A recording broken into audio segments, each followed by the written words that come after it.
What was the song? Old Lang Syne. What? You know, the New Year's song. No. Like, should old acquaintance. Why is that on your playlist? So specifically, it was Old Lang Syne from the Sex and the City movie soundtrack. And I considered deleting it. You should. Because I was like, I don't really need this song in my catalog. However, it was sung by a nice Scottish woman, and her voice was very soothing, and it was a relaxing drive-in. So I kept it. What? I kept it. You kept that song? I kept it. All right. Okay. I think I have the entire Sex and the City movie soundtrack is the problem. That made it onto the soundtrack? Yes. Why? Because anything that's used in a movie usually gets in the soundtrack, and I think at some point it's New Year's Eve, and they play that version of Old Lang Syne. Whatever. Okay. You should delete that. It's not too late. It's never too late to delete some of these songs. Delete that one, absolutely. Absolutely, you should. You excited about football weekend? I am excited about football weekend. 2 games Saturday, 2 games Sunday? It's not too much. Yeah. It's this feels like the perfect amount of football. And I appreciate that the national championship game is Monday, not Friday. For whatever reason, that feels more schedule manageable. Really? Why? For my excitement levels. Okay. Maybe it's just because we have the MLK Day game here in the afternoon, and so it feels like a perfect precursor to then go home and sit and watch a national championship game. But it just feels, because that's a championship game, that it should come after I watch divisional games that are not final. You know what I mean? I mean, the games are final, of course. I don't know. I would have preferred it on a Friday. On a Friday? Yeah. Start the weekend off, get to the bars, knock yourself out. I don't know why they decided to make national championship games on Mondays between the Final Four and the college football playoff. I don't understand it, but whatever. It's Friday here, Friday, January 17th. It is going to be a good day. Jessica Benson with you from the Grind City Media Studios in Memphis, Tennessee. CJ Hurt behind the glass. Coming up on today's show, TGIF, exciting weekend ahead with the Grizzlies' nationally televised game against the San Antonio Spurs. A 2-night NFL Divisional Weekend. We will get into it all, plus the Memphis Tigers took a loss to Temple last night. Gigi Jackson played another game with the Memphis Hustle. Lang Whitaker will join us about 20 minutes in. We'll also hit some music Friday. R.I.P. David Lynch. A posthumous Mac Miller album dropped this morning. Drake is suing his label, and he's using the Pizzagate lawyers. Oh boy, it's a Friday. You know what we say. I'm all jacked up on Mountain Dew.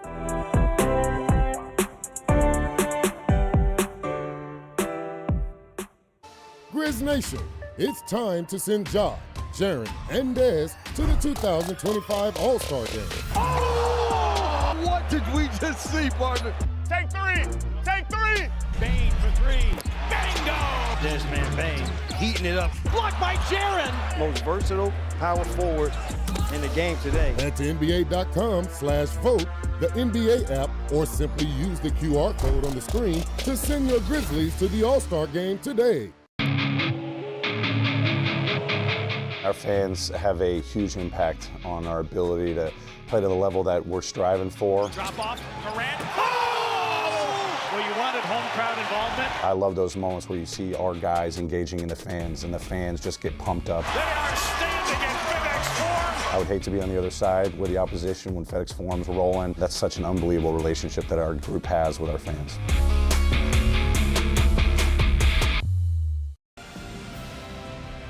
On January 20th, join the Memphis Grizzlies as we honor the memory of Dr. Martin Luther King Jr. This year, we honor those who have carried out his vision with the 20th Annual National Civil Rights Museum Sports Legacy Award. The 23rd Annual Martin Luther King Jr. Celebration Game versus the Minnesota Timberwolves is brought to you by Ford and your Mid-South Ford dealers.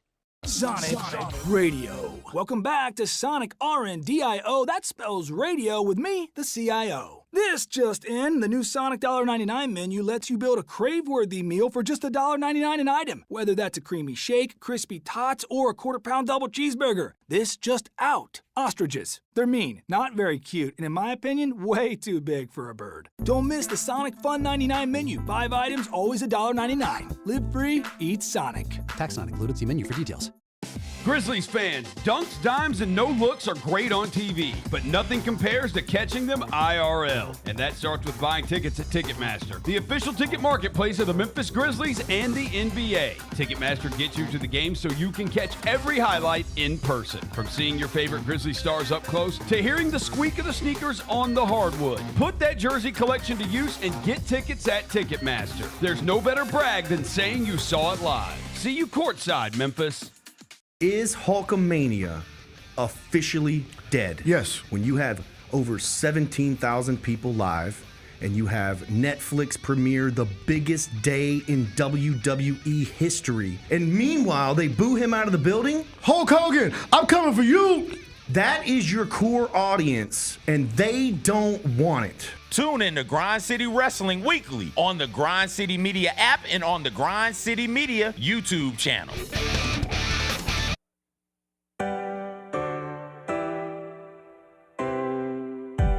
Feels great to feel the sunshine. Gotta own the day like it's all mine. Just got paid in his own time. Been working hard, I've been on the grind. I deserve this feeling, having my way. I've been on this healing. This is my day. The sun's out, hey. Let's have a little fun now. Hey. I wanna let it all out. Hey. That's what it's all about. Hey. Hey. 'Cause I deserve this feeling, have it my way. I deserve this healing. This is my day. Grind City Media presents The Jessica Benson Show with CJ Hurt. Live from the Grind City Media Studios on YouTube at Grind City Media and the official Grind City Media app. Hello, everybody. Happy Friday. We made it to the end of the week. A very long week. Why do some weeks feel longer than others, CJ? I think it's Can you answer that I think it's the amount of stress you got going on, and yeah, but I saw a lot of people I will saying agree. this, like on Wednesday, it was like, this is the most Friday feeling Wednesday, or Tuesday, this is the most Thursday feeling Tuesday. So I felt wrapped in solidarity with the people. This is the second full week back for a lot of people. Okay. And so that first week, you're still like high off of the holiday break. Makes sense. That second week, everything you decided mid-December to circle back to, Mother Bleeper starts circling back to it. And so now you've got double the work because you didn't do the work you were supposed to do from middle of December. And that's when this week is when it all sort of comes to a boiling point, comes to a head for a lot of people. If you haven't circled back, then the circle back on the circle back hits, and there's nothing worse than a double circle back because that means you are LATE late. We do have another Grizzlies game tonight, which is fun because it will be on national television, ESPN 8:30, the Grizzlies and the Spurs. We will, of course, get into that matchup when Whitaker joins the show in the next segment. Last night, I had to watch the Memphis Tigers lose an AAC game, CJ. You didn't have to watch. I mean, that sigh from Jacob says it all. I hope the people could hear that deep sigh. Terrible.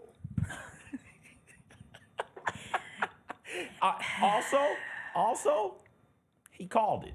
He did call it. Well, he technically said they were going to lose one of the two coming up. Did they lose one of the two? They did, and if you had to choose between losing to Temple and losing to Charlotte, I think you choose losing to Temple because ultimately it is a quad 2 loss on the road at Temple, and that's not going to tank your resume. That's not going to be a giant stain on your resume come March when a committee is looking at what you have done this season. A loss at Temple is not as bad as one of the upcoming quad 3 or quad 4 losses that you could suffer. Memphis basketball didn't even have a graphic, didn't even need a graphic, just a simple final. Temple 88, Memphis 81. It did feel as if we were teetering to this point, which is why Jacob predicted that this could happen. I mean, ever since Memphis beat FAU to start conference play by 28 points in paradise down with the palm trees, and then proceeding to only beat North Texas by 4, only beat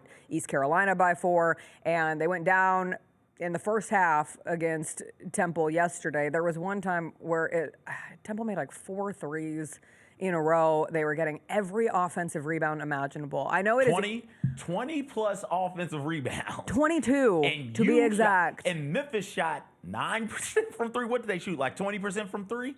So you shot well under your average from 3, and you allowed a team 28%, and you allowed a team to snag 22 offensive rebounds on you. And you missed 10 free throws.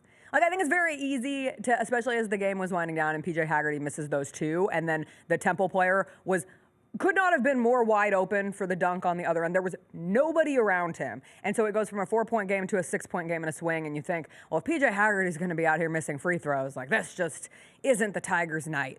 But it's the rebounding that really feels critical, because so often rebounding is an effort thing. And for the Tigers, it wasn't just last night's game, where early on in the broadcast, they said that Temple had missed 14 shots at that point, and they had 9 offensive rebounds on 14 misses. That's absurd. That is how they end up with 22 offensive rebounds in the end, and out-rebounding Memphis overall 49-25. But when you look at these last 3 games with North Texas, ECU, and now Temple, Memphis has been out-rebounded collectively in those 3, 119-82. That is symbolic of not hustling your booty off, not boxing out, getting a booty on someone, and getting a rebound. I understand what people think about rebounding, because you do got to try. But also, you got to be smart about how you're going about these sorts of things. If you're out of position on the defensive side of the ball and that shot goes up, guess what? You're probably out of position for the rebound. And the Tigers defensively are routinely left out of position. So no matter how hard you try, if that ball doesn't bounce right to you, you're not going to get it. They've got to be much, much better defensively and where they are positioned, 1. And 2, then you can talk about the effort and boxing the hell out. And it's got to be a team thing. They are so excited to run, right? So excited to run that they don't get the ball before the running can start. So you've got the guards already sprinting down the court because they think they're finna get a fast break going, and nobody secured the rebound. It's got to be a team thing. Everybody's got to get on the glass at this point. And hopefully they learn that now. I will say, I went back to check it, January 18th of last year. So almost a year ago from yesterday, that's when shit hit the fan for the Tigers. That's when they lost to South Florida. Then they followed that up with a loss to Tulane, UAB, and Rice. And all that goodwill that they had got wiped away. So yes, it does suck tremendously to lose to this Temple team, but don't let this shit snowball, dog, because last year it snowballed on you and the season got away from you. Hopefully, Penny Hardaway has learned from this. He says that this is a tougher team mentally. We'll find out here in the next couple of games. Memphis, 38th in KenPom. Temple, 106 in KenPom. Yes, still 38th. You ready for it? Charlotte, upcoming opponent. Can you guess where Charlotte is at? I feel like we did this, like 217? We did. No, worse. 270? 252. Oh, okay. Don't lose to Charlotte. Don't allow the snowball to happen as it did last year. That game is coming up this weekend. I will say there were 3 ranked teams in action last night in men's college basketball, and all 3 of them lost to unranked opponents. Michigan lost to Minnesota in overtime, and Gonzaga lost to Oregon State. Ah, okay. So none of those teams play in the American, though. Like, even though Michigan loses to Minnesota, I think 1-6 in Big Ten play. Not good in the Big Ten. It still is not. Let's see where Minnesota is, just out of curiosity in this exercise. 99th in KenPom. I was thrilled because after watching Memphis lose, they surprise dropped the first episode of season 2 of Severance. And if you don't watch Severance, now is the time to catch up because season 2 has begun. And they are saying it is a special season of television. And you know, I love a special season of television. I love when they say it's going to be special. And I feel like we haven't had one of those in a minute. And Apple TV has been churning out good stuff. And season 1 of Severance came out almost 3 years ago. We watched 3 recap videos on YouTube yesterday before watching episode 1 of season 2. And I was like, that happened? That happened? So if you did watch it, maybe go back and remind yourself of everything that happened. But that was fun. Yes. Was it a good episode? It was a good episode. It's a weird show. It's just a weird show. It's about a world where the government has created a system where you go into work, but your consciousness splits in two. So you yourself, like your outie is what they call them, innie and outies. So your innie goes to work, which is funny, very belly button-ish. Your innie goes to work, your outie stays out. Your outie gets to live a normal life without ever having to go to work. So you don't know the suffering of work. You also don't know the work that you're doing, and we still don't know exactly what the work they are doing is. They find like data numbers, this group in particular, and they pick out bad numbers, which you're like, it's a weird thing, right? And then you find someone is like nurturing goats by themselves. That's their job. So we don't know how all of this connects, but your outie gets to live a good life. Your innie only works. So your innie knows nothing but the pain of working every single day without any of the fun pieces of life Does that your come innie outside. get any sort of like love, or is it like You can win a office? waffle party. You can win a dance party. A waffle party? A waffle party. So there's a waffle bar? No, you like sit down by yourself and you get a waffle. Yeah. Wait, one waffle? I think there's 2 on the plate. 2 waffles? 2 waffles. Chocolate chip? Strawberries? No, just plain. Plain waffle? But it looks like a good waffle, like the perfect square of butter and the syrup, like Butter very and syrup? cartoonish waffles.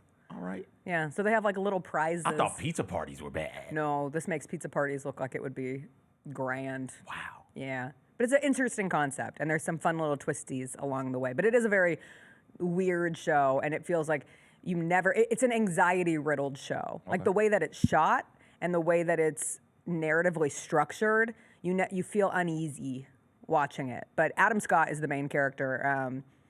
I most know him as Derek in Step Brothers. I think he's on Parks and Rec, but I didn't watch Parks and Rec. So anyway, great show. Was happy to watch it. Was also tracking the Memphis Hustle game down in South Haven. I had some friends at the Memphis Hustle game last night who, were very excited to get to watch Gigi Jackson, who had a big old game for the Memphis Hustle. But apparently the Rip City remix, the Hustle's opponent, they had a white player from Estonia with twists. And my friends did a deep dive of everything on this man. And I can't wait to ask John Roser about him because his name is Henry Drell. And his Instagram, he's got big like teenage dirtbag energy. But also I'm like this diva. The photo shoots on this man's page. So I spent a lot of time down the rabbit hole of a Rip City remix player. But Gigi Jackson was the big story, and playing his second game with the Hustle unexpectedly. Originally, the plan, and we found out after the game, was for Gigi to join up with the team in San Antonio ahead of tonight's second game against the Spurs. But according to Gigi himself, he said that he asked the coaching staff if he could come back for one additional game with the Memphis Hustle. And after he had the quote about asking for the additional game, like further conversation popped off because this has been a big thing on Grizzlies Twitter. Like, why is Gigi Jackson playing with the Hustle before he returns to the Grizzlies? And there's been a lot of just debate back and forth, silly debate, in my opinion. But then the question became, well, did Gigi originally want to go to South Haven, or was this something where once he was down there, he realized, oh, this is good, and I felt a little rusty in that first game, so I'd like to play a second. Well, Gigi Jackson hopped on Twitter and made it clear himself, as you saw right there, saying it was his idea from the jump. So straight from Gigi Jackson's, not his mouth, but his Twittery fingers, he said, it was my idea from the jump. Was he being pressured? No. Open your third eye. No. Let's go, Grizzlies fans. Let's get full conspiracy theory. This does not surprise me at all. Like, the Grizzlies over the last few years have truly fostered a culture where going and playing some games with the Memphis Hustle, it's not punitive, it's not embarrassing, it's just a part of the connectivity between the Hustle and the Grizzlies. Like, I'm old enough to remember when Xavier Tillman, NBA champion, Xavier Tillman Sr., I just always like to remind my husband, who told me that Xavier Tillman would be out of the league, and I told him, I don't think so, and then he went and won an NBA champion. Shout out to X forever. Wait. There was an X game in the NBA Finals, and you will never take it away from me. He went out there and won an NBA championship? Yeah. Okay. Yes. All right. It seems more to me like he was on the championship winning team. No, I remember. Meaningful basketball was played. That one, 8-minute stretch he had, that one game. And you can say, perhaps, a part of his process in getting him to his NBA championship, He once went down and played a couple games with the Memphis Hustle. Jake LaRavia has played games with the Memphis Hustle. This has also fostered the culture of some of these players returning and going an additional round with Summer League. Like, there is such synergy between the Grizzlies and the Hustle, and really treating it not just as a developmental league, but also as a reps opportunity for some of these players. And I understand Gigi had a monster rookie season, one that ends second team all rookie. We last saw him scoring over 40 points in his final game. The excitement is there, wanting him to be a part of this rotation. At the end of the day, he's 20 years old, and he was the 45th pick in the draft. Like, he was the 45th pick in the draft and started as a two-way player with the Memphis Grizzlies. What is a two-way player? CJ, I will remind people, it is a player that splits their time between the Hustle and the Grizzlies. I thought you were talking about him playing both sides of the court. Also I was that. Like, okay. And I know that he graduated and he earned his full contract. And there is such an excitement that Gigi Jackson is one of the pieces that takes the Grizzlies from not just being a fringe contender, but a bona fide Western Conference contender this season. And if he thought, hey, I'm coming back from this injury, I want to get a couple reps, it feels like a safe place to go in with the Memphis Hustle. Play one game, ends up playing 2 games before the Grizzlies come home for 4 games in 6 nights. I would anticipate we see Gigi next week. I never assume, you never know for sure, but it sure would feel like Gigi Jackson will rejoin the Grizzlies and play with that team next week. But for last night, he played in South Haven, and he had a monster game. I haven't even given the Gigi stats. 28 points, 8 rebounds, 8 of 15 shooting, 3 of 7 from 3, and 2 steals. How many minutes? That's I'm sorry, but that's all I care. That's all I care about with Gigi. Because he got injured before the season. He didn't do a training camp, and this is his first in-game action. So the season's been going on since October. Gigi is January right now. Everybody else has their win to them. So I need Gigi. What? Gigi. Why is that happening? Because it's fun to say it that way. Okay, all right. I just need him to get his game wind about him. Just to I don't know how long that takes you. Played 23 minutes. I would like to bump that up to 30. There's just one more game down there. Give me 30 solid minutes. Make sure you can run up and down the court and not get super duper winded. And then we can talk about you coming up here with the Grizzlies, because that's all it is. And listen, when he comes up, he's not going to play 30 minutes. But you don't have time to let him get into shape while you're fighting for your playoff life. And that's what the Grizzlies are doing right now. So I rock with him being down in the G League. Let's go. And then I'm going to rock with him when he's back here. It'll be great. And I do think, I mentioned this yesterday, just the Gigi vibe returning to this team, the youthful energy that Gigi provides. I was listening to Chris Vernon and Roser and Devin were talking about the response to the jaw dunk. Like, they were saying the one issue with the jaw dunk was the lack of a response from the Grizzlies bench. Like, would have loved to see the bench get teed up for how excited everybody should have been when Ja landed the dunk on Wemby. You want to know who would have led that? Gigi Jackson. We would have at least gotten a classic Gigi shock and awe face. I can't wait for that to come back to the Grizzlies, and hopefully scoring, defense, long athletic wing, all of the above. We'll talk with Lang Whitaker about it on the other side, along with tonight's matchup between the Grizzlies and the Spurs. Injury report had a questionable designation that I hope doesn't come to fruition. That'd be a big old bummer on a game on ESPN. We'll catch up with Lang when we come back.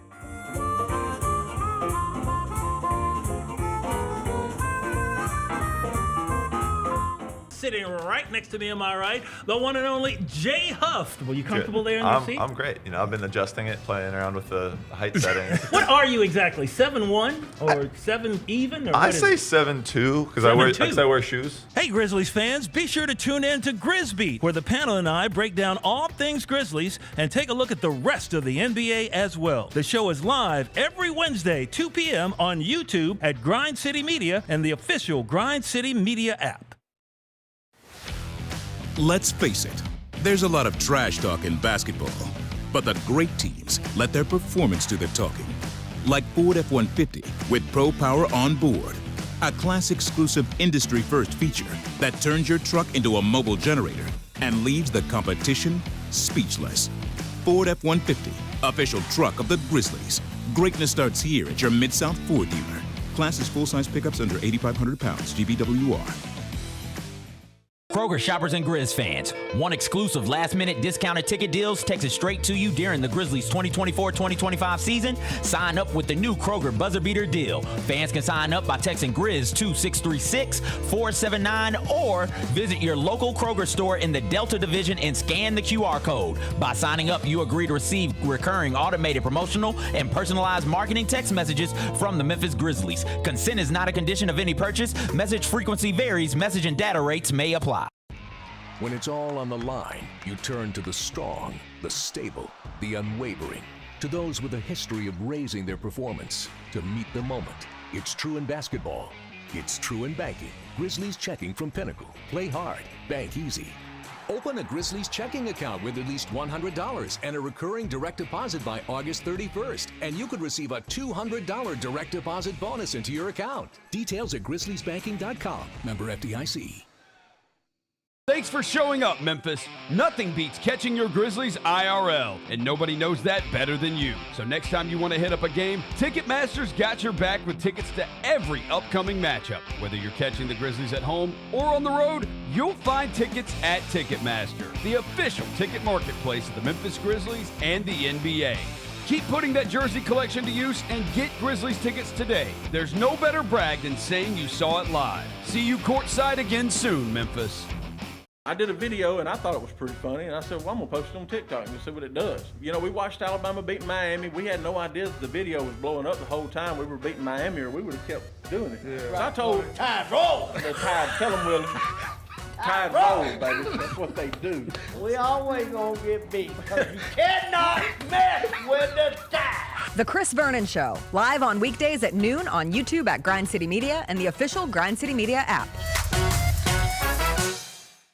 How about them How Tigers? about Go, the Tigers? Go. Beat Tulane in a game that nobody called. Nobody thought was going to happen. They were a 2-touchdown underdog, and they got the win. Number 25 in the AP right now, number 24 in the coaches poll right now. So this is a Tigers football team that's going to end the regular season ranked in both major polls, possibly ranked in the CFP as well, with 10 wins. That's a damn good season. The Odds Couple, live at 2 p.m. on YouTube at Grind City Media and the official Grind City Media app.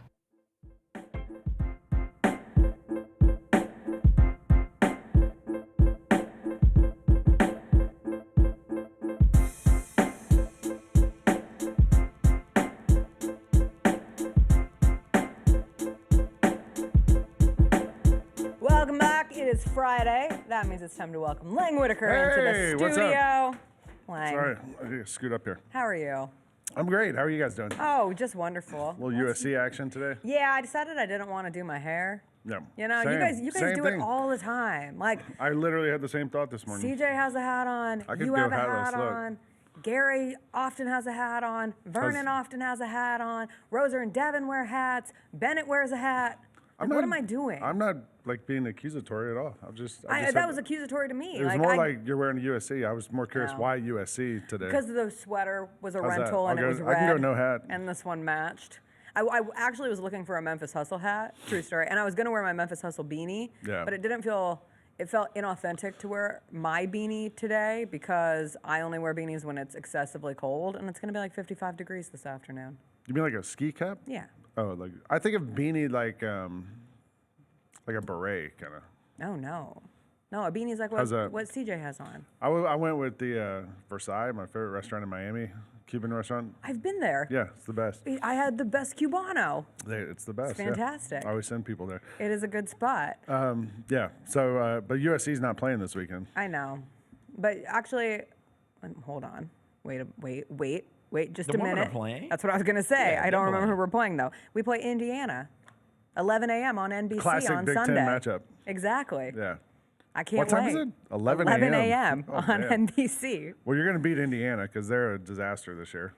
You're 12-5. Mike Woodson, I feel bad for Mike Woodson. They are out for him. This is the women's basketball We team. didn't- Oh, Lang, I'm I'm talking sorry. about the I men. don't talk about the USC men's team, although they did beat Illinois in our Yeah. biggest win of the season. I How only many weeks care ago?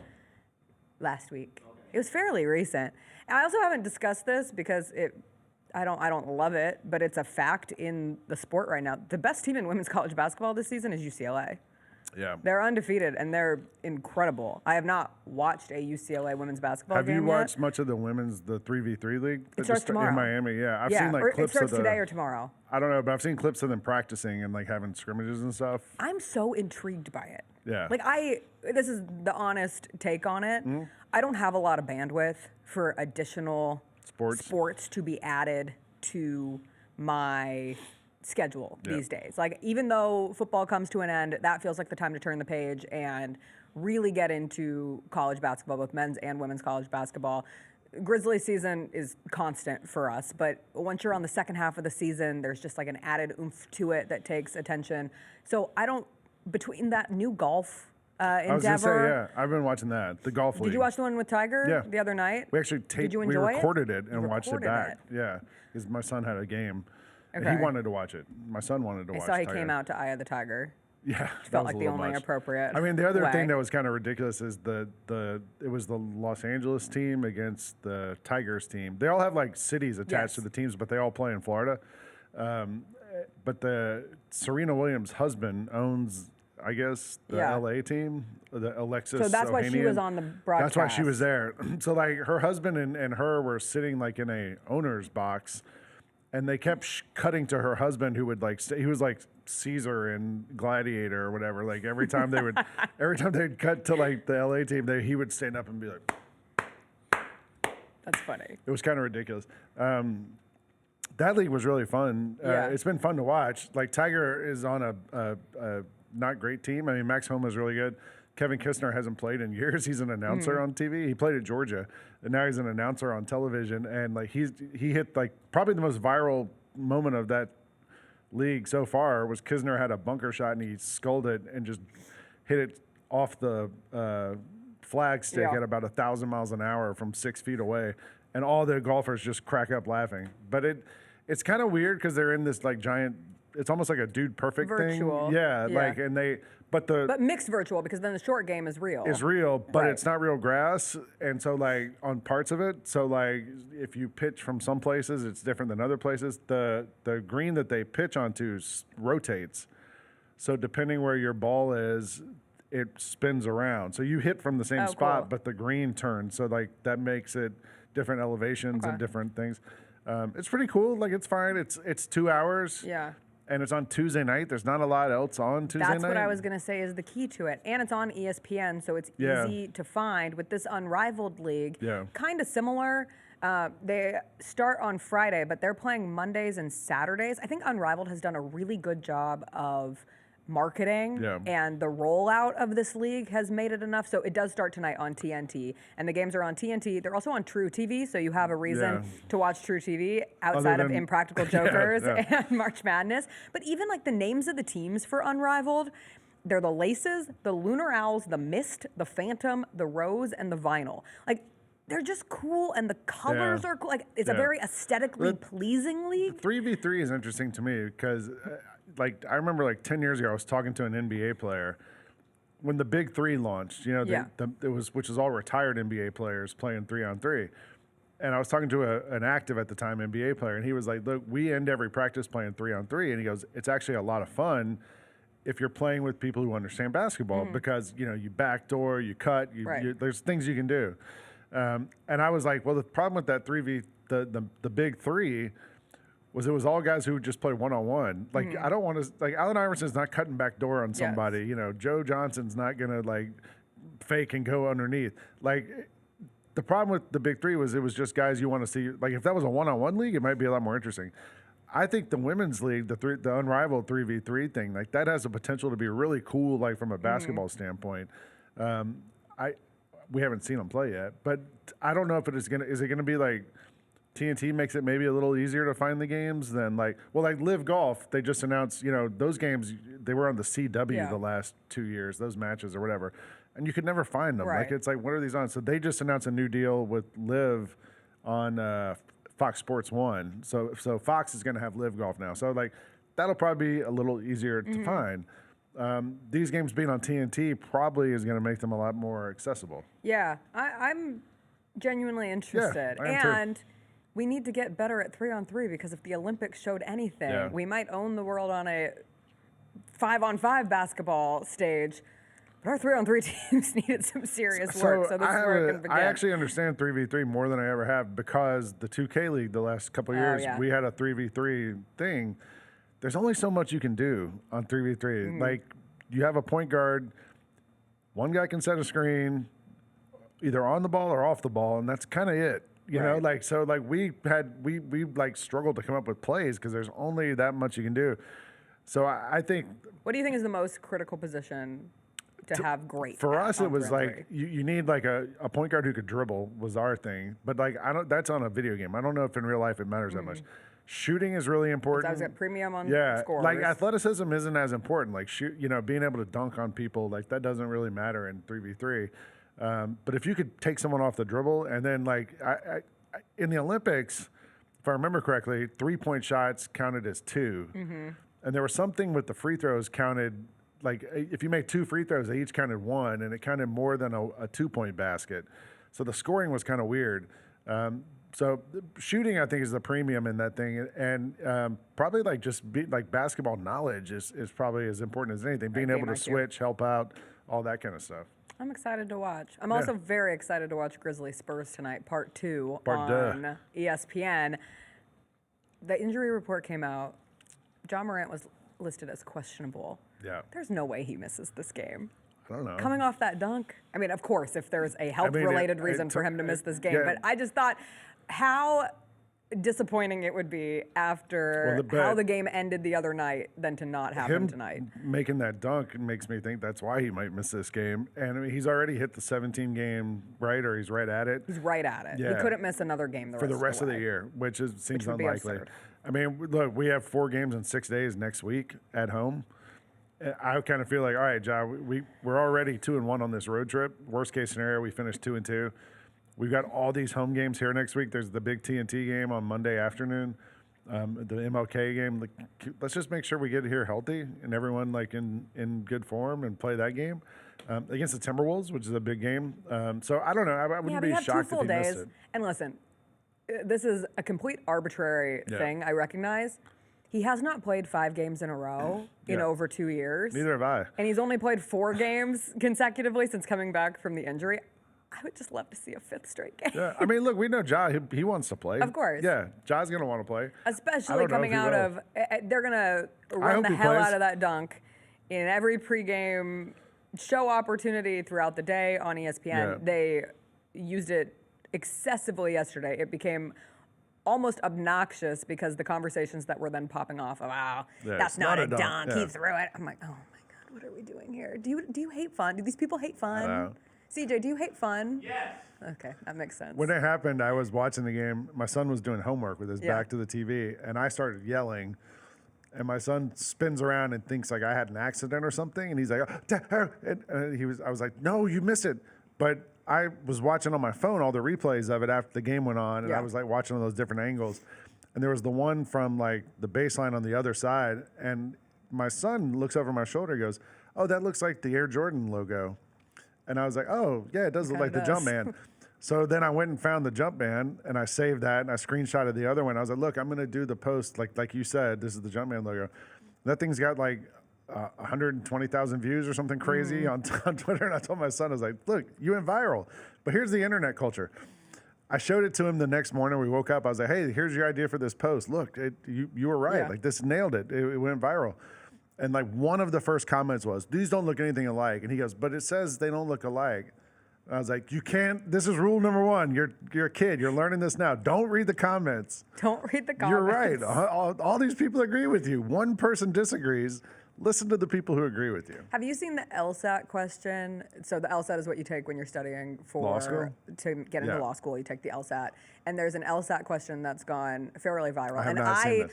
Notoriously only survived 2 weeks of LSAT prep because I hated the questions are what answer is the most right. There's not a clear. I'll read it. I'll read the question to you because I sent it to Chris this morning, so I have it right here.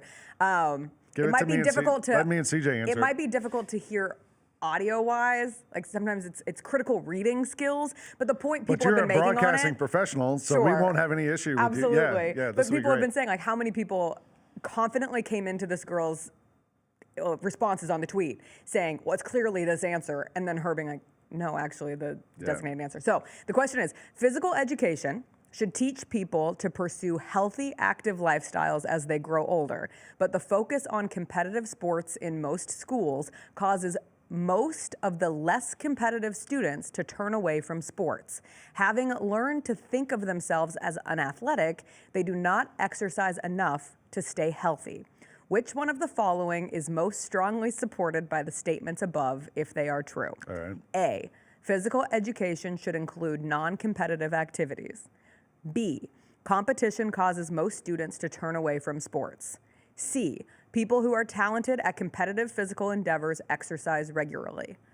D, the mental aspects of exercise are as important as the physical ones. And E, children should be taught the dangers of a sedentary lifestyle.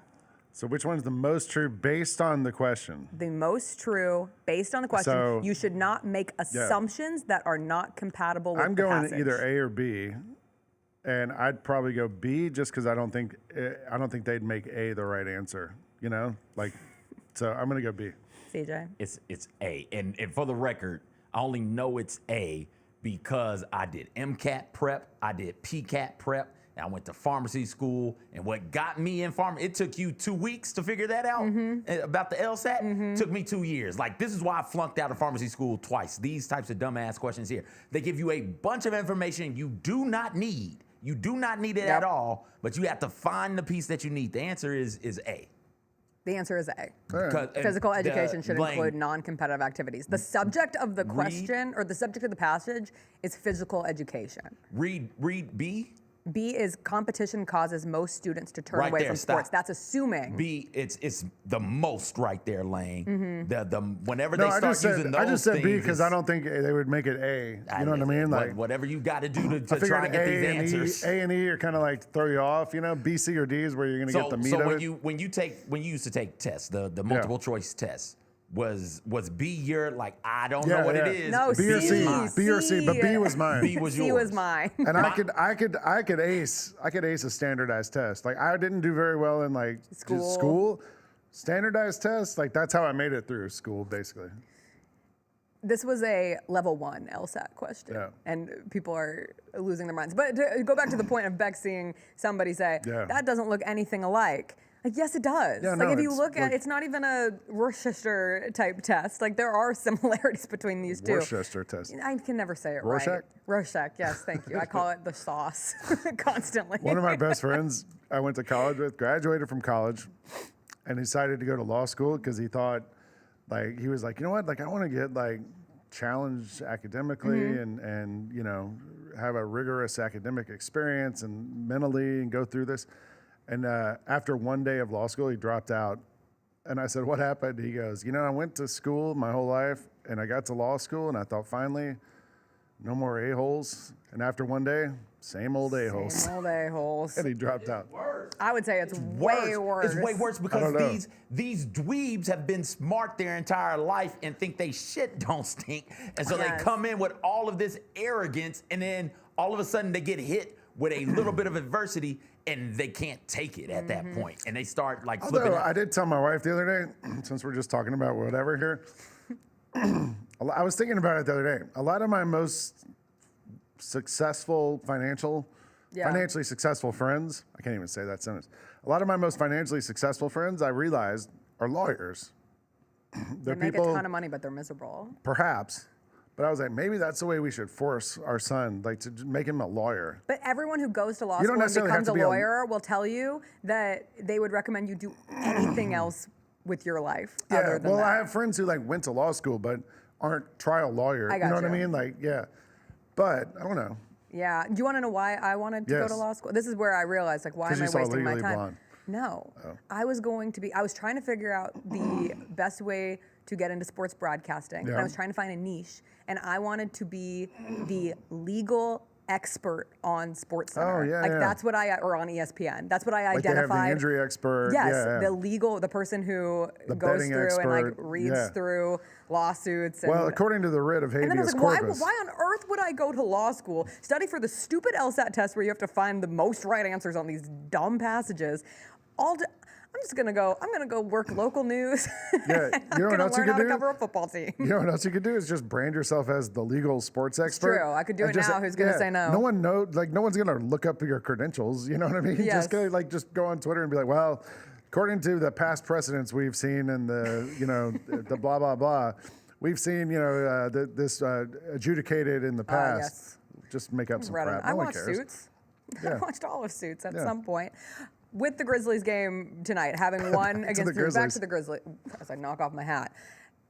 Cap. What would you like to see from a response standpoint? Do you feel as if all of the goodwill that was garnered, particularly in the second half against the Spurs, coming back, winning that game, in order for it to continue through the weekend, do the Grizzlies have to win tonight?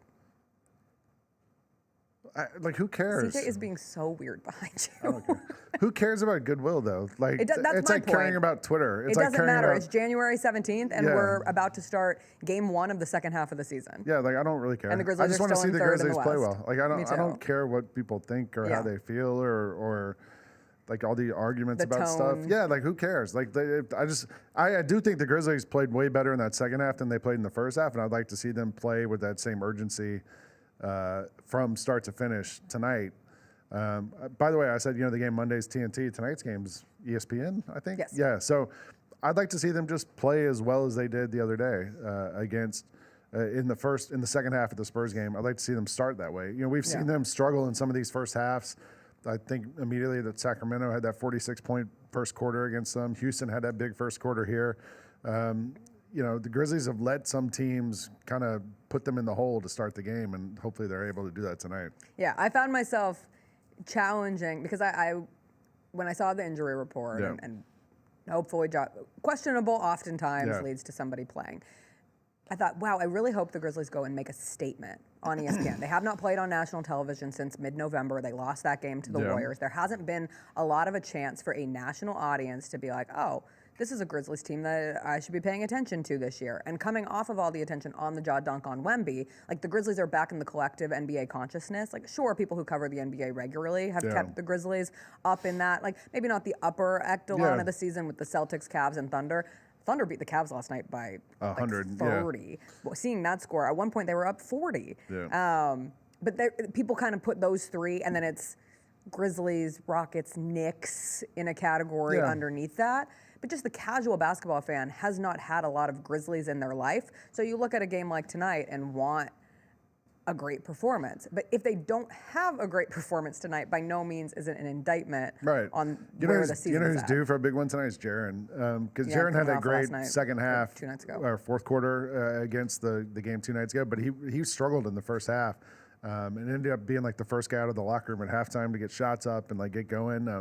Everyone's talking about Ja. Dez has those spurts during games where he'll have 10 points in a row or whatever, but I think Jaren's kind of due for one of those games where he kind of goes off, gets 30 plus, couple blocks, bunch of rebounds, that kind of thing. I hope Wemby isn't due for a For what? 30 Shooting more of those night. bricks from the logo. He was firing up some bricks to the point where Brevin and Pete were like, "That's an interesting shot an odd selection." choice. Yeah, but hopefully we can. It'll be interesting to see defensively for the Grizzlies because they were finding a lot of success. Santi Aldama played some really good defense on Victor Wembanyama, and going with the Santi and Jaren lineups later in the game was one of the things that turned it. Yeah, I think like that's one thing they found the last couple of weeks is having, obviously we start with Zach, Edie, and Jaren a lot of the games, but having Jaren next to somebody bigger than him later in the games, it happened in that Dallas game here. We were struggling in the first half of that Dallas game, and they put Jay Huff in with Jaren. And whoever the Dallas center was guarding Jay Huff, and then Jaren was able to go one-on-one, spread it out, and just blow by whoever was guarding him. I think that's something that the Grizzlies have found. Like, that's something they can go to when they need a bucket, when they need some plays. Go 3-4 minutes with Jay Huff or Zach Edey next to Jaren in the second, third, fourth quarter, and Jaren's able to kind of get going that way. When Gigi Jackson does return to this team, feels like it's close. Played 2 games with the Hustle. Grizzlies come home for 4 and 6 nights next week. 1 in the afternoon, Monday against the Timberwolves. What's best case scenario for Gigi's spot in this rotation? I've got a couple of thoughts on this. Number one, like we keep hearing people complain about the Grizzlies players not getting enough minutes. Again, we don't care what people think. But, you're playing a 10-man rotation, 11-man rotation. Well, you got two other guys coming back right now who are NBA rotation players, Gigi and Vince, who's about to come back. That's 13 guys. So, like, somebody's not going to play. And also, if you want those guys to play, like, that's less minutes to go around for everyone else. Marcus Smart, too, at some point is coming back. So there's a bunch of guys who are good, able to play. You know, Conchar started, 3 games in a row and had, like, double-digit rebounds in all those games and hasn't played since. Yeah. You know, like, the Grizzlies sort of have an embarrassment of riches at this point. There's a reason the bench is the #1 scoring bench in the league. I'm curious to see what's going to happen once these guys come back. Yeah. Like, is it game by game? Are there some games where Gigi's the first guy off the bench? Are there some games he doesn't play? Like, I don't know. Maybe it's matchup specific. But I'm very curious to see how the Grizzlies kind of dole out these minutes. The other thing is, you know, there was a lot of talk earlier in the season about trying to spread out the minutes because you're going to play at this high pace and you want everyone to be fresh and da-da-da. Like, at this point, like, we haven't really seen the Grizzlies outlast teams. Right. You know, even Houston basically played 8 guys in that game and outscored the Grizzlies in the fourth quarter. So I know that was part of the talk going into this year was, all right, let's figure this out. Let's figure out how to spread out the minutes and be able to outwork teams. And like, I don't know that we've seen that yet. So when does that kick in? Or does it? And then when you get to the playoffs, what is your 7 to 8 man rotation? Well, that's the other one. Like, who are the players that you end up trusting? I talked about this the other day on one of our million shows on Grind City Media, is that we assume it'll work. We assume spreading out the minutes like that's going to pay dividends down the road.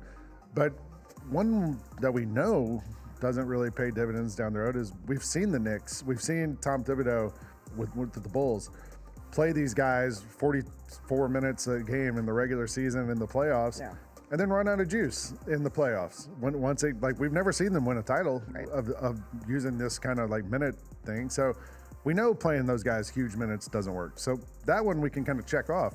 Maybe it does work if you spread it out like this, or maybe it's just more of a more traditional distribution of minutes. So I'm so just with. This will be a conversation as we continue forward, but with the new offense that is less new but still new for this season, with the players who have not yet had reps with it, we've seen turnovers be a problem. The speed of it seems to take some time to get used to and continues to take time to get used to. And even someone like a Marcus Smart, who we now haven't seen in forever, and you're so hopeful that it gives you another ball handler, which seems to be an area that this team desperately needs. But we now haven't seen those reps in so long. And like, you know, Ja likes rolling the ball down the court, picking it up, kind of surveying things and attacking, which is sort of antithetical to the offense with the ball moving and being quick and trying to shoot 16 seconds into the shot clock and all that stuff. CJ's yelling about something. Antithetical.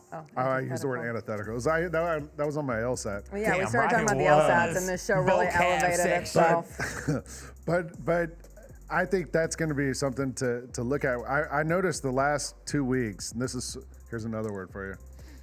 No, I'm not going to do it. No, now you have to. What? What's the word? I was going to say I don't really have. Well, I'm not going to. I don't really have like the real. I don't really have the real numbers on this. But watching the Grizzlies the last couple of weeks, it's sort of parochial. They've been running plays in the fourth quarter from like 2 years ago, last year. Okay. Have you noticed this? Like, instead, there's been times in these fourth quarters where the Grizzlies weren't able to score, and they come down in the fourth quarter and everybody stands around. You end up jacking up a shot at the buzzer of the shot clock, trying to like make something out of nothing. I noticed like last week in some of those games, they would come down and they would just run like double screens, horns, stuff that they would run last year as part of sort of the regular offense. But I think it's kind of smart. I think it's the Grizzlies saying, hey, like maybe in the fourth quarter of these games, we can't always just run this read and react offense when it's more of a half court type game. It's a close game. You're trying to use the clock. You're trying to do stuff. That's when you go to one of these plays, where you run Dez off a double screen and then you set a pin down for somebody. Like, they're running those kind of things now, it looks like, in the fourth quarter of some of these games. And I'm curious to see like if that's something they can keep turning to as they go ahead. Well, we'll see how they do tonight against the Spurs. 8:30. But it's a Friday, so that's okay. We can all stay up late. Lang, thanks for joining us. Yeah. We'll see you next week. All right. We'll take a break. We'll come back. It is Divisional Weekend in the NFL. We'll talk about the 4 upcoming games, the ones we are most excited for, the biggest upset watch, perhaps to keep an eye on. And still ahead, we'll do some Music Friday, too. We'll be right back.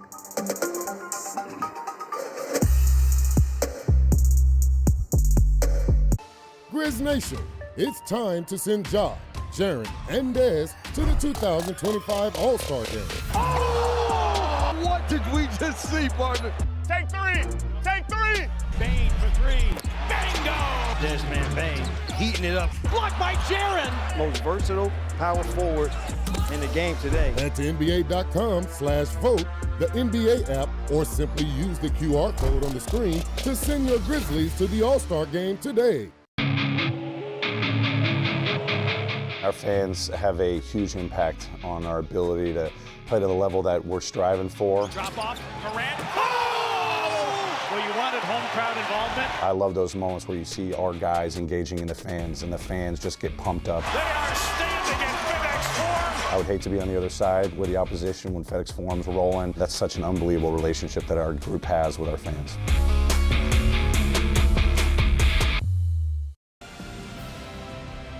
On January 20th, join the Memphis Grizzlies as we honor the memory of Dr. Martin Luther King Jr.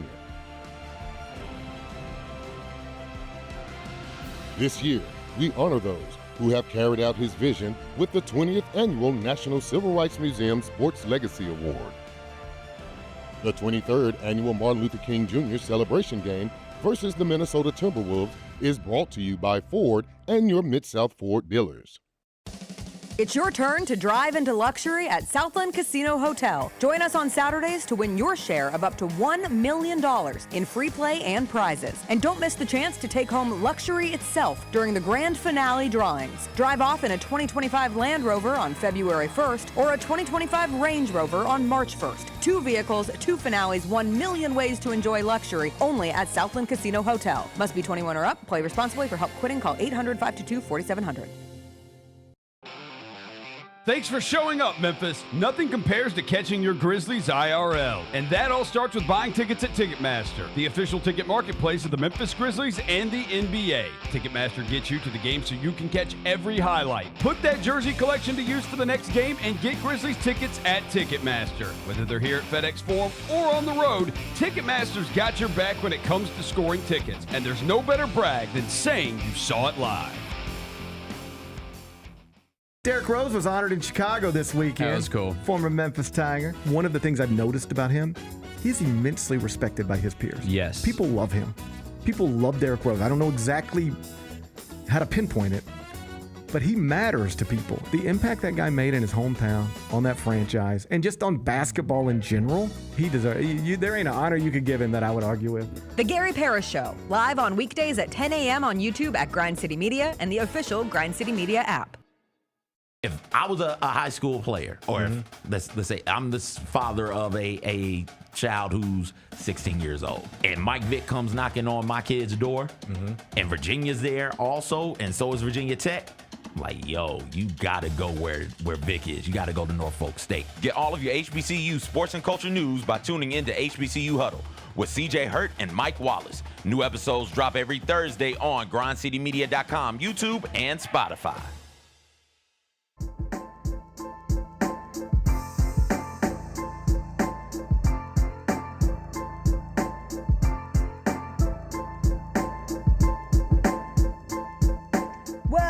Welcome back. It is the Friday of Divisional Weekend in the NFL, and we get 4 games this weekend, 4 playoff games.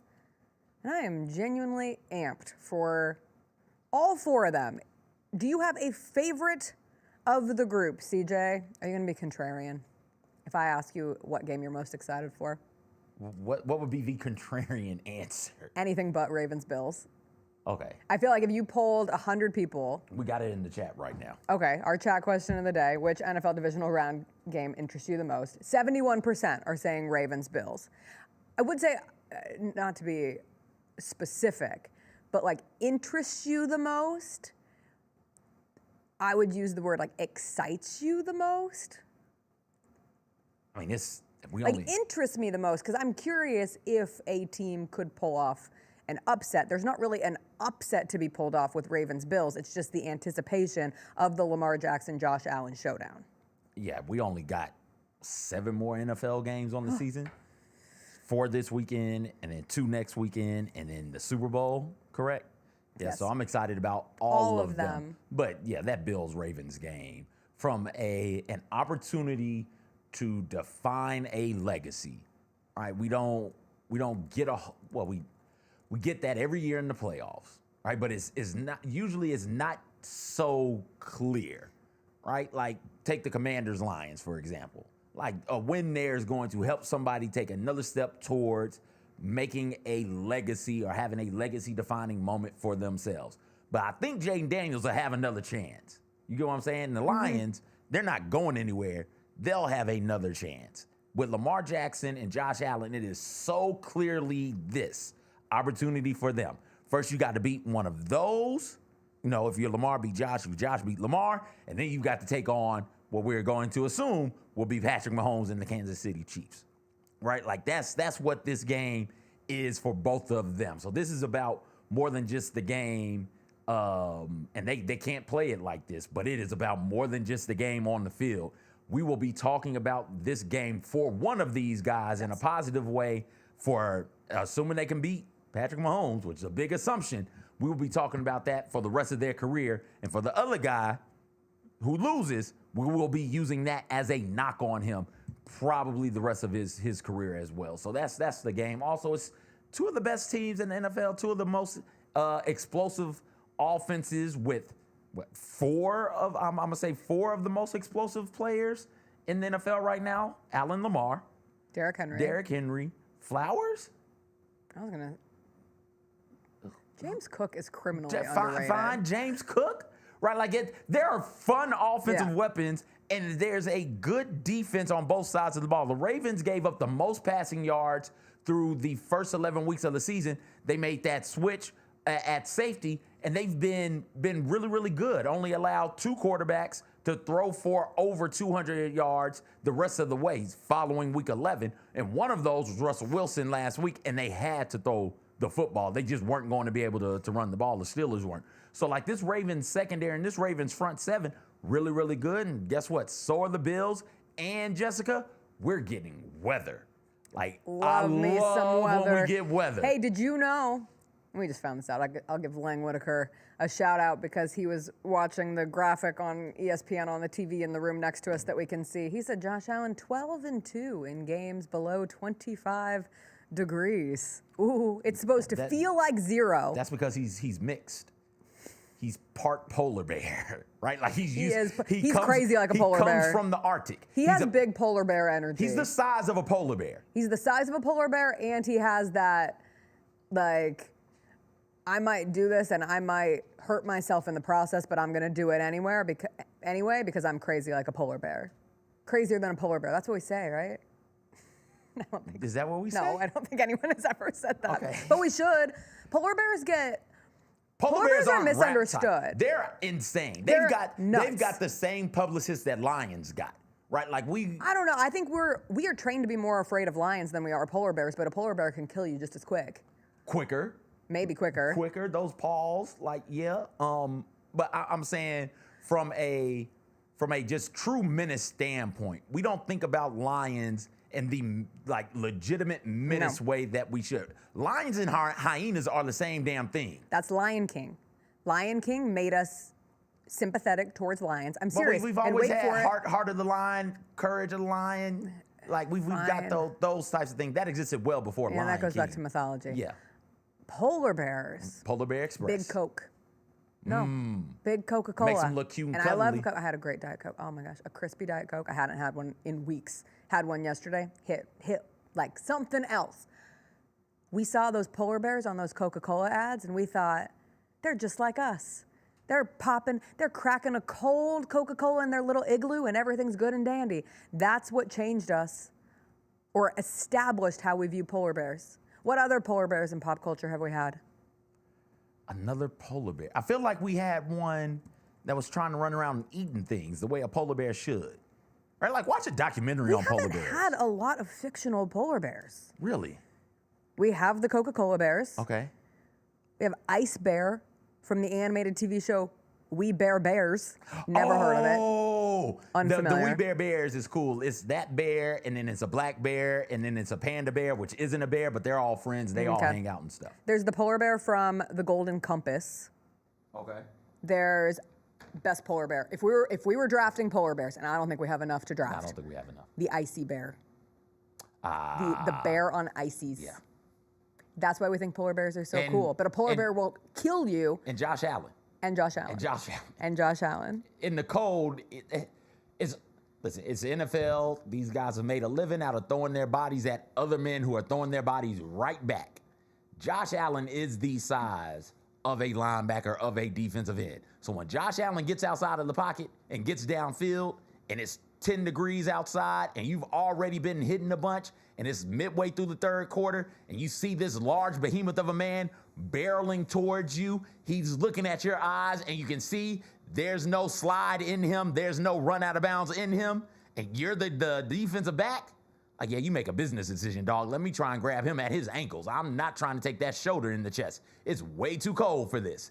And Josh Allen proceeds to barrel on down the field, right? Like, that's what Josh Allen is, and that's why this game is going to be fun, because it'll be a test of wills. And whenever we're talking about testing wills, the mentally tougher person usually wins, and we'll find out who that will be Sunday night. Sunday night, right? 7?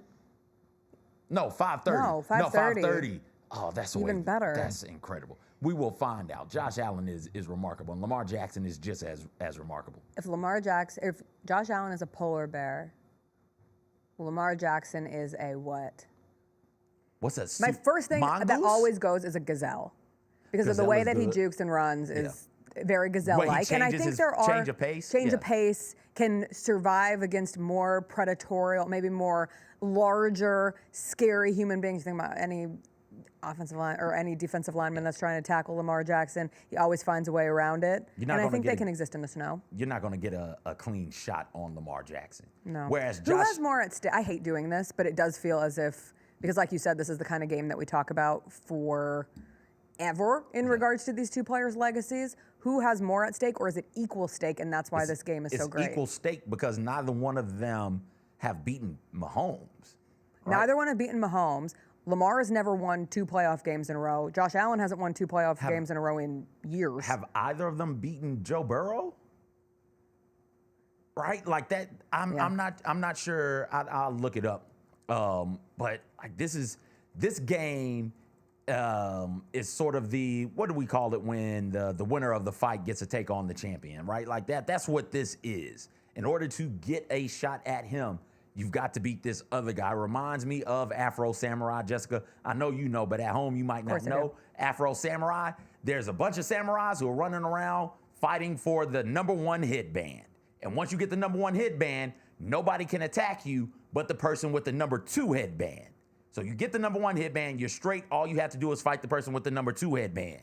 Well, the person with the #2 headband has to fight everybody because everybody wants the #2 headband so they can then go and challenge the #1. And that's what this is. Thank you. One of them nobody has a #2 headband right now. It's just laying on the ground.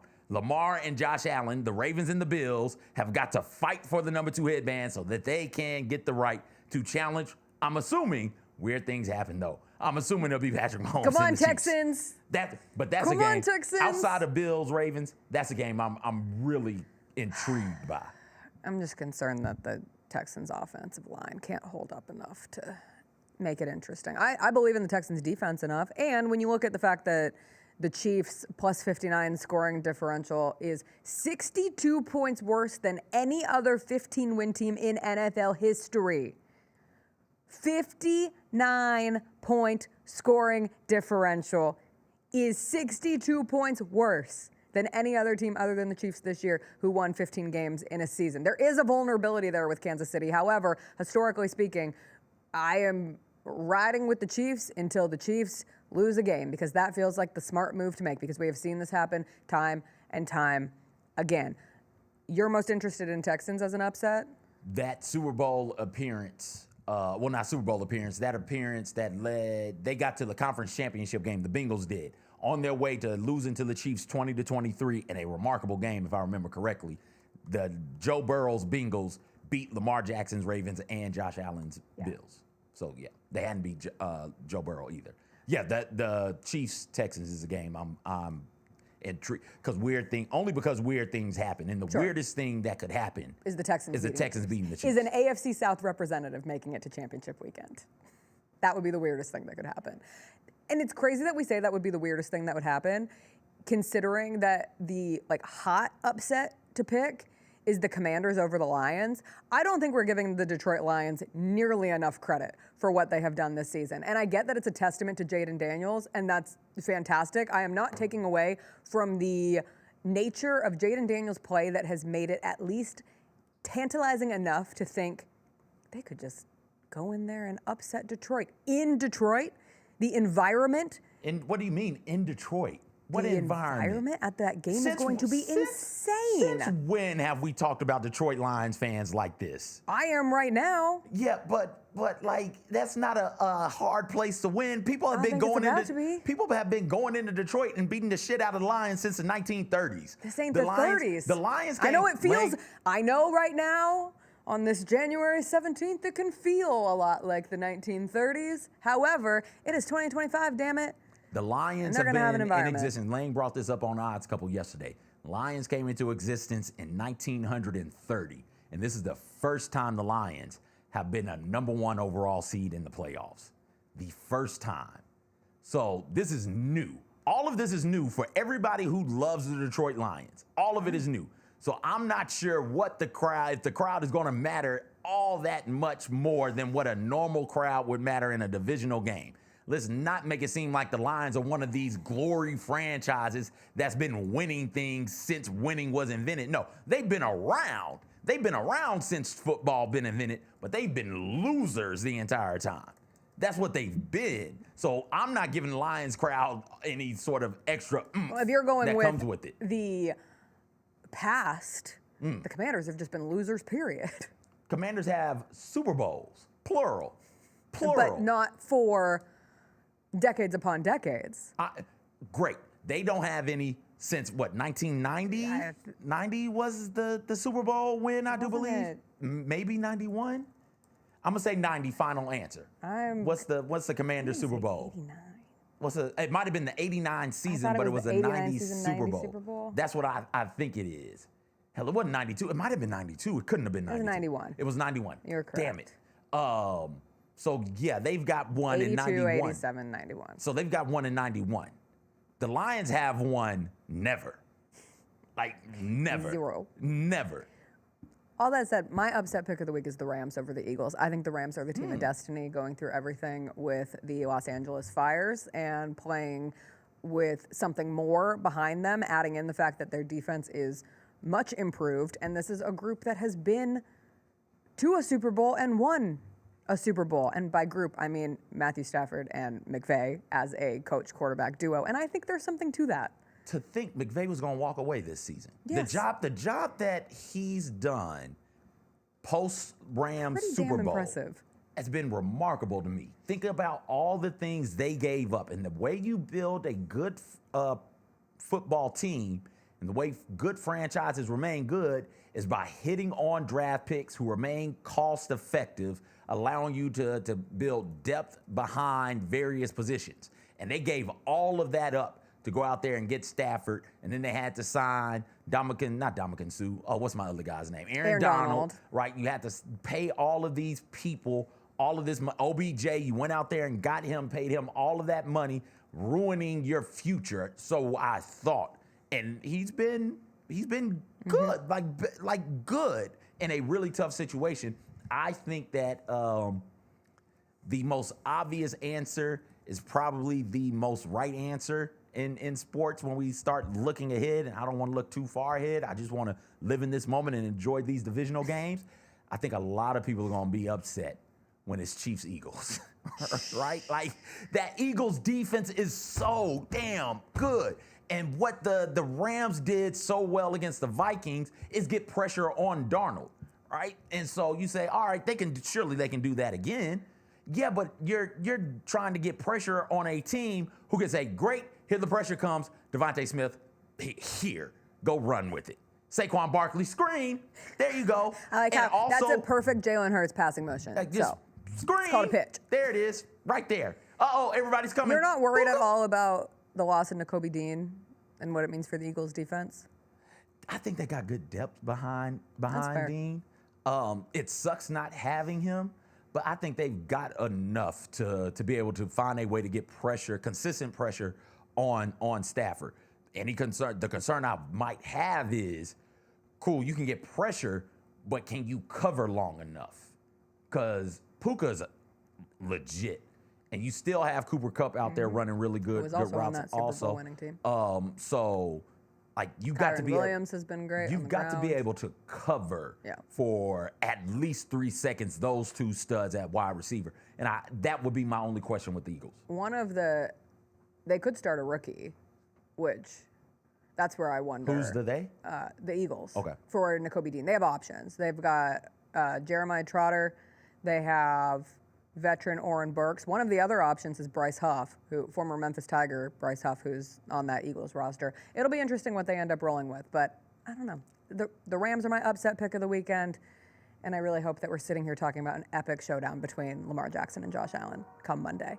We will take a quick break. We'll come back. We will do some Music Friday. I listened to an album in its entirety this morning, and it was tremendous. Plus, we'll talk about the Drake lawsuit. That is not a lawsuit against Kendrick Lamar. Does that make it any better? No, it does not. We'll get into that when we come back.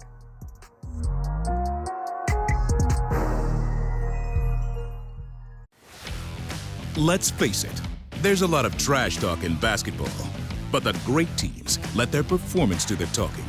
Like Ford F-150 with Pro Power on board. A class-exclusive industry-first feature that turns your truck into a mobile generator and leaves the competition speechless. Ford F-150, official truck of the Grizzlies. Greatness starts here at your Mid-South Ford dealer.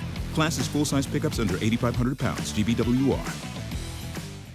Kroger shoppers and Grizz fans, want exclusive last-minute discounted ticket deals texted straight to you during the Grizzlies 2024-2025 season? Sign up with the new Kroger Buzzer Beater deal. Fans can sign up by texting Grizz to 636-479 or visit your local Kroger store in the Delta Division and scan the QR code. By signing up, you agree to receive recurring automated promotional and personalized marketing text messages from the Memphis Grizzlies. Consent is not a condition of any purchase. Message frequency varies. Message and data rates may apply. Anticipate each challenge. Make a quick response. Capitalize on every opportunity. And win. Greatness won't wait. It's true in basketball. It's true in banking. Grizzlies checking from Pinnacle. Play hard. Bank easy. Open a Grizzlies checking account with at least $100 and a recurring direct deposit by August 31st. And you could receive a $200 direct deposit bonus into your account. Details at grizzliesbanking.com. Member FDIC. Thanks for showing up, Memphis. Nothing beats catching your Grizzlies IRL, and nobody knows that better than you. So next time you want to hit up a game, Ticketmaster's got your back with tickets to every upcoming matchup. Whether you're catching the Grizzlies at home or on the road, you'll find tickets at Ticketmaster, the official ticket marketplace of the Memphis Grizzlies and the NBA.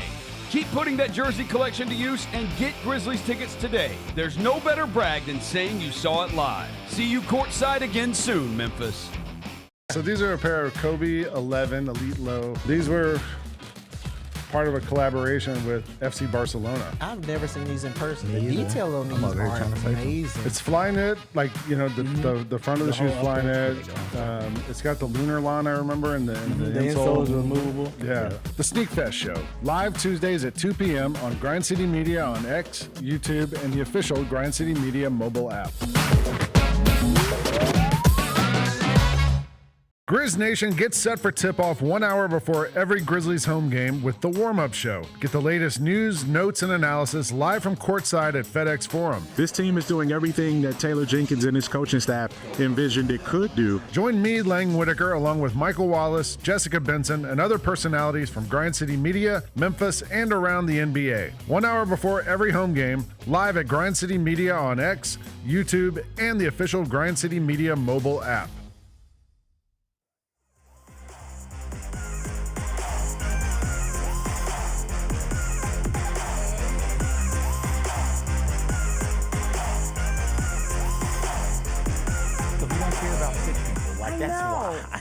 But I think That would make people go more. Yes. Yeah. I think that if you created and I remember going through a health thing a few years ago where I was like in and out of doctor's offices once a week, and some of them were some of the most miserable, dank places I have ever sat in waiting for various testing. And I was like, this sucks. Like, I feel worse coming in here than I did in what was leading me to seek out medical advice in the first place. If you just like painted the walls and added some ambient music, maybe a live DJ if you were really. Doesn't need to be like fluorescent lights. I mean, yeah. Because like that's Some jarring. mood lighting. Yeah. I understand the dangers of candles, but like the fake candles, and then a nice aroma that comes through. With I the DJ? think like you threw a walk DJ in, in there. you walk in like, hi, Mr. Hurt. What can we do for you? Hi, I'm here to get my I'm here for my yearly. Can you imagine? All right, here's your whistle. Here's your glow stick. Go over there and party. We'll call you when And it's like time. a cupcake. Or like a healthy snack. Cupcake. They should have snacks. Cupcake. A treat. They gotta A stay, little treat. They got to stay in business. Hit us with some of that red dot number 3. A little treat. No, they can be healthy cupcakes. I just think even the nicest designed places at this point, they don't have a good feel. And maybe that's inevitable. Maybe there's just no way of making medical centers and hospitals No, feel there better. is a way. There is a way. We just don't care All about depressing. it. Yeah, like get some natural lighting up in there. I feel like one of the cool things about the cancer clinic out there off Wolf River or Oh yeah, that's Wolf where Rock, I was yesterday. I feel like they've got natural lighting that's coming in. No, yeah, I guess from the windows up top. It is Yeah. a beautiful space, but that's what made me think of it. It was a beautiful space that could be made more beautiful by the right lighting, the right smells, and a little music. Yeah.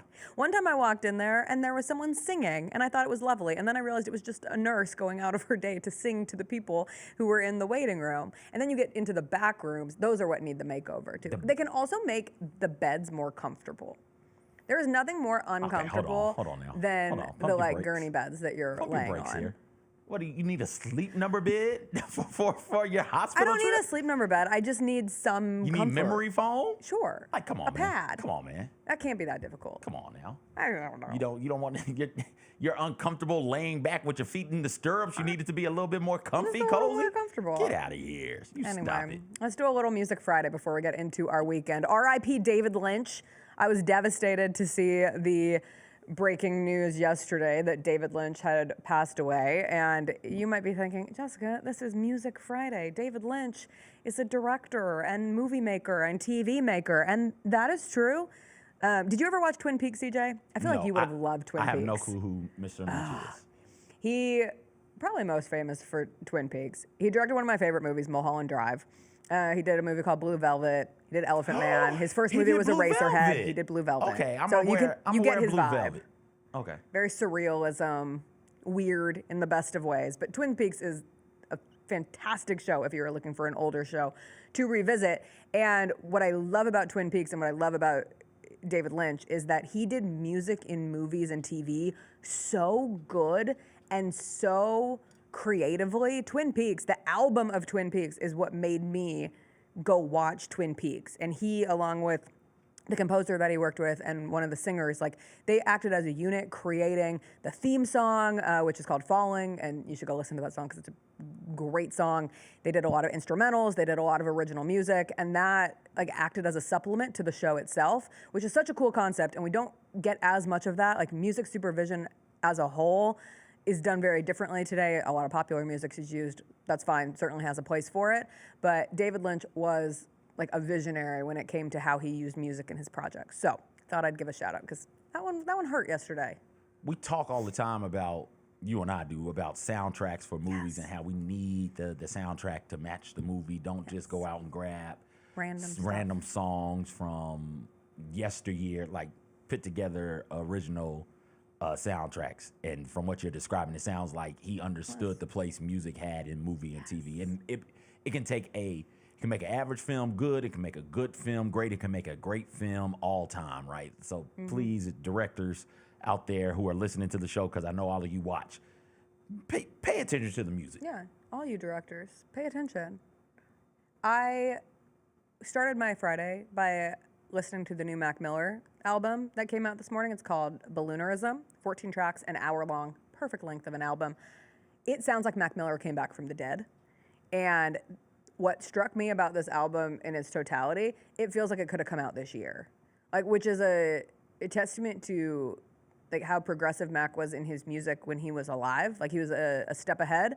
And this music feels very fresh. It's very good. There's only one collab on it. There's a song with SZA, which is a great song.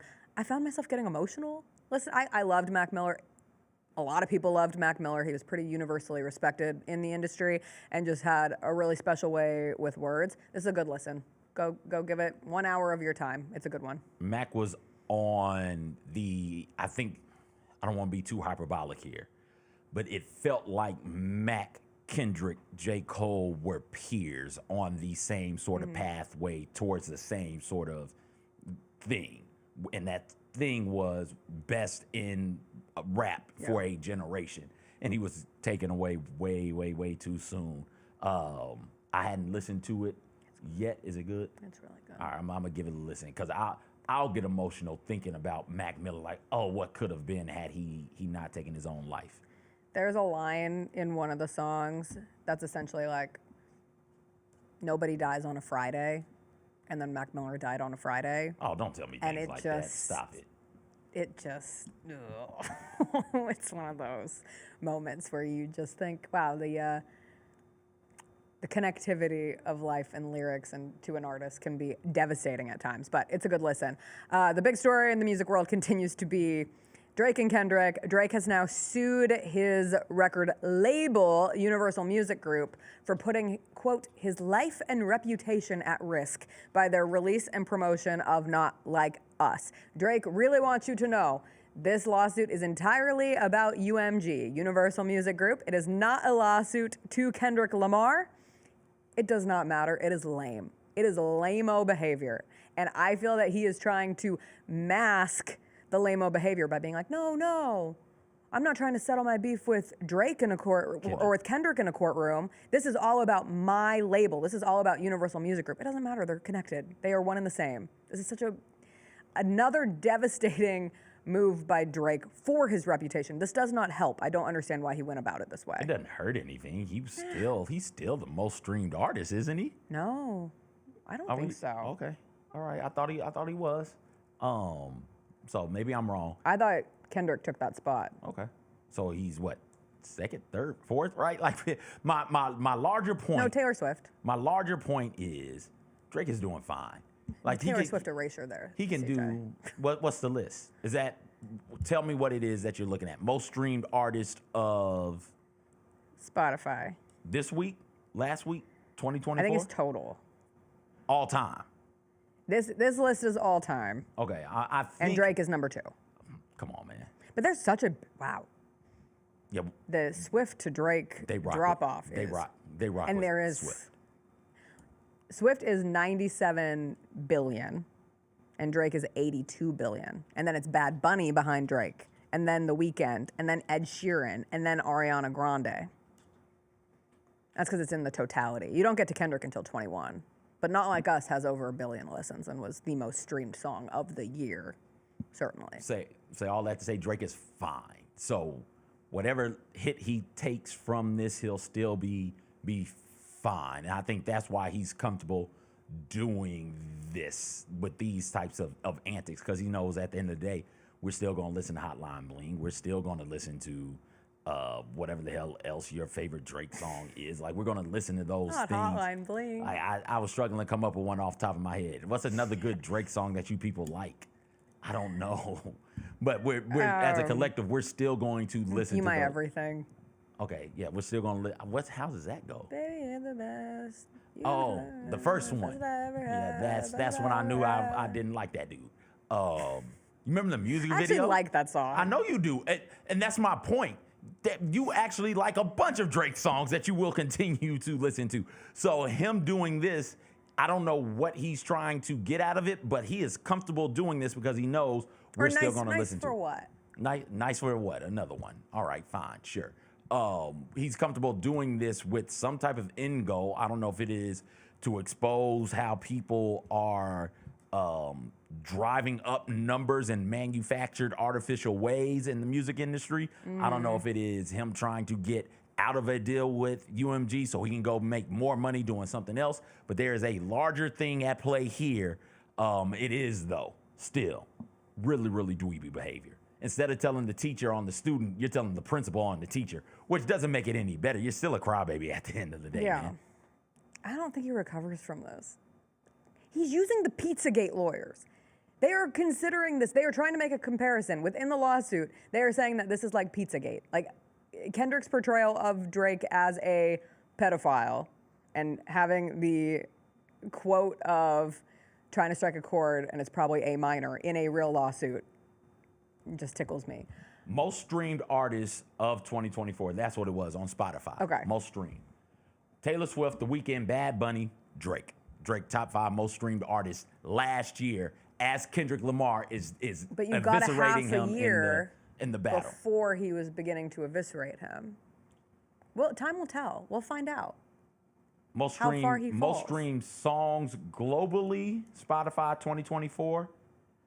I don't see Not Like Us on here. That doesn't mean that it's not, it has to be. Not on Spotify. It has to be. What was the most streamed according to song? Variety, here's your list. What was the most streamed song? This is on Variety. Okay. Most streamed Spotify songs globally. Espresso, Beautiful Things, Birds of a Feather, Gotta Only, Lose Control, End of Beginning, Too Sweet, Control. By Teddy Swims, One of the Girls, Cruel Summer, Die with a Smile. Those were your top 10 most streamed songs on Spotify. How? You tell me how. I don't know. I don't know. I don't know. We'll find out. I think I'm going to go see a movie this weekend, and I'm only bringing it up because I'm really curious about it, and it is music adjacent, and it is a biopic about a singer named Robbie Williams, who we have learned most people in the United States of America have never heard of Robbie Williams. When I first saw that this movie was coming out and they said it was a biopic about Robbie Williams, I thought I read it wrong and that it was a biopic about Robin Williams, and I thought, damn, that's a pretty quick turnaround on a Robin Williams biopic, and that would make me really sad, but it would probably be a really good biopic, but it's not Robin Williams, it's Robbie Williams, who is a huge singer in Europe, and there are some comparisons made to like a Justin Timberlake-esque celebrity because he started in a boy band and then he went solo and had a really successful solo career, but he's like way bigger than Justin Timberlake, like in terms of being beloved in most of Europe. And they have made this biopic called A Better Man, and you just saw the poster for the biopic, and you might be asking yourself why there is a giant monkey, and it's because it's a biopic where he is portrayed by an AI chimpanzee. That is how Robbie Williams. Is everybody a chimp? Nope, just him. He Okay. is the only chimp. He's It is the only all animal. humans, Okay. human actors, Okay. and an AI CGI chimpanzee playing Robbie Williams. I guess CGI chimpanzee, not AI chimpanzee. Got a thought on that. But before I do, Not Like Us, second most streamed song in the U.S. So I'm looking at globally. You were There you looking go. at the United States. Okay. That makes sense. Yeah, Espresso was ahead of it. How would you do your biopic? Look, Pharrell is doing Lego. The Legos. You got my man right here doing the chimpanzees. How are you doing the biopic? You can do it the regular way. You can do you can make it a legit full on musical where everybody with dancing numbers. I know. Yeah, I want it to be a Kenny Ortega directed musical, High School Musical style. Thank you. Wait, is that Ortega's brother or yeah? What, Ortega? Wednesday Ortega. I don't think so. Okay, cool. But Kenny Ortega did all of the High School Musicals. He did Hocus Pocus. Okay. So you wanted that style. So people, but Yeah. they'll be. He did the Cheetah Girls movie. They'll be musical. Are you just doing a Disney Channel original movie? You know what? Now that you think of it, yes, I would like my biopic to be a DCOM. I would like the Jessica Benson biopic to be a Disney Channel original movie, complete with somebody opening it by doing the old you're watching the Disney Channel, and then it goes into it. What would yours be? After much deliberation and thought that I put into this, Muppets. Now I don't know if I'm making everybody else Muppets and me be regular, thinking a Muppet Christmas Carol. Oh, like something like that. I got you. Or if mixed media. Or if I'm the Muppet and everybody else is regular. I feel like I'm more Muppet than the people around me. So yeah. Well, I'm gonna go see the Chimpanzee movie and let you know how it is. Apparently on TikTok, which RIP, apparently the TikTok ban, unless it is sold by this weekend, the ban is going to go into effect. Joe Biden had said yesterday that he wasn't going to ban it. The Supreme Court appears to be in the process of getting us towards this ban. But what I learned about Robbie Williams on TikTok because of sometimes the international crossover where your algorithm isn't just America, it is everywhere. And people in like England and other countries were joking that, per usual, the USA thinks that the world revolves around them, and everybody else knows who Robbie Williams is, so they're very excited for the movie over there. Meanwhile, here people are dunking on it because they saw that it's a CGI chimpanzee playing the main part. But I'm gonna go see it. I'm gonna tell you what I think. I hope I go see it. I don't know. I might get sucked into football, but that is my goal of the weekend. Football doesn't start till what? 2 on Saturday? 3 on Saturday? You got time. 3:30. That's what I thought. If I could if there's one at like noon. Awful. Right? I have to do something in the morning. And then 2 Sunday. And college basketball. My USC 11 a.m. Sunday game against Indiana. Circle it right on NBC.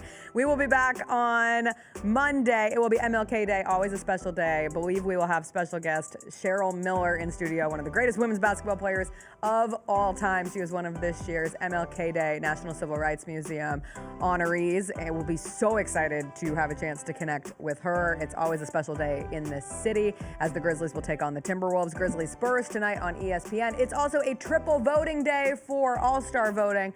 So go give Jaren Jackson Jr., John Morant, Desmond Bane your votes. Get that triple vote action going and have a wonderful weekend. We'll see you later. Bye. Yeah, Saturday might be tough. Alabama, Kentucky tips off at 11. You got, who else you got? You got Auburn and Georgia at noon. You also got Kansas State.